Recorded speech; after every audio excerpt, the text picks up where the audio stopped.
Law of attraction এটা যেমন সহজ একটা বিষয়, ঠিক তেমনই এটা খুব জটিলও। এটা নির্ভর করছে সম্পূর্ণই আপনার উপরে। আপনি নিশ্চয়ই জানেন যে ল অফ অ্যাট্রাকশন ইউনিভার্সের এমন এক নীতি যার সাহায্যে আপনি আপনার যে কোনো স্বপ্নকে বাস্তবে রূপ দিতে পারেন। আপনি যেভাবে বাঁচতে চান, আপনি যেমন লাইফস্টাইল চান, সেই সব কিছুই আপনি পেতে পারেন এই মেথডকে কাজে লাগিয়ে। ল অফ গ্র্যাভিটির ফলে যেমন এই পৃথিবীতে সব কিছুর ভারসাম্য বজায় রয়েছে, ঠিক তেমনই ল অফ অ্যাট্রাকশন অর্থাৎ আকর্ষণের নিয়মও অবিরত কাজ করে চলেছে। ল অফ অ্যাট্রাকশনের নিয়ম আপনারই অজান্তে আপনার জীবনে তার ইফেক্ট ফেলছে। আসলে ল অফ অ্যাট্রাকশন হলো ইউনিভার্সের এমন এক নীতি যে যার ফলে আমরা আমাদের ভবিষ্যৎ নির্মাণ করছি আমাদেরই অজান্তে।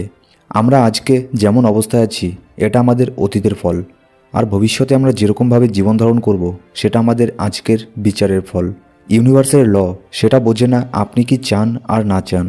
ইউনিভার্সের ল শুধু বোঝে আপনি কি ভাবছেন, আপনার মাইন্ড থেকে এখন কোন পর্যায়ের ভাইব্রেশন ফ্লো করছে। মোট কথা, আপনি যা ভাবেন সেটা আপনার ভবিষ্যতের উপরে প্রচণ্ডভাবে ইফেক্ট করে। ল অফ অ্যাট্রাকশন মূলত প্রধান 4টে স্টেজে কাজ করে, যেমন আস্ক অর্থাৎ চাওয়া, 2 নম্বর হলো বিলিভ অর্থাৎ বিশ্বাস করা, এবং 3 নম্বর হলো রিসিভ অর্থাৎ গ্রহণ করা, আর 4 নম্বর হলো অ্যাকশন অর্থাৎ কাজ করা। আস্ক, আপনি কি চান? আপনি কি স্বাস্থ্যবান শরীর চান? আপনি টাকা চান? আপনি ধন দৌলত ঐশ্বর্য সবই চান? তাহলে দেরি না করে এখনই চেয়ে নিন আপনি যেগুলোর স্বপ্ন দেখেন। আপনি চেয়ে নিন এই ইউনিভার্সের কাছে, কিংবা যদি আপনি আপনার সৃষ্টিকর্তার প্রতি বিশ্বাসী হন তাহলে তার কাছে আপনার নিজের সব চাহিদা চেয়ে নিন। আপনি ইউনিভার্সকে জানান আপনি কি চান। আপনি যা চান আপনি তাই পাবেন, শুধু আপনাকে এক্স্যাক্টলি চেয়ে নিতে হবে আপনি কি চান। বিলিভ অর্থাৎ বিশ্বাস, আপনি যা যা চান সেগুলো সব ইউনিভার্সের কাছে চেয়ে নিলেন। এবার আপনি সেগুলোর উপরে বিশ্বাস করুন, মানে এবার আপনি বিশ্বাস করতে থাকুন যে আপনি সেটা অলরেডি পেয়ে গেছেন যেগুলো আপনি চেয়েছেন। মনে করুন আপনি ইউনিভার্সের কাছে আপনার ড্রিম কার অর্থাৎ আপনার পছন্দের গাড়ি চেয়েছেন।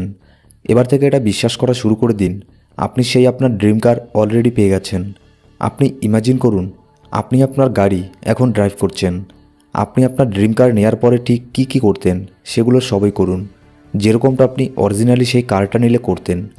হয়তো আপনার কাছে এখন অন্য এক গাড়ি আছে, কিন্তু যখন আপনি আপনার গাড়ি চালাবেন তখন ভাবুন যে আপনি যেন আপনার সেই ড্রিম কারটাই চালাচ্ছেন। আপনি হয়তো জানেন যে আমরা যখনই যাই ভাবি না কেন সেই সব থটেরই ভাইব্রেশন থাকে।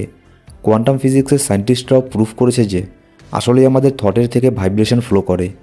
আপনি যখন ভাববেন আপনি সেটা পেয়ে গেছেন যেটা আপনি চান, আপনি যখন তার কল্পনা করবেন, আপনি যখন তার ইমাজিনেশন করবেন, আপনার বিলিভ যখন প্রচুর স্ট্রং হয়ে যাবে যে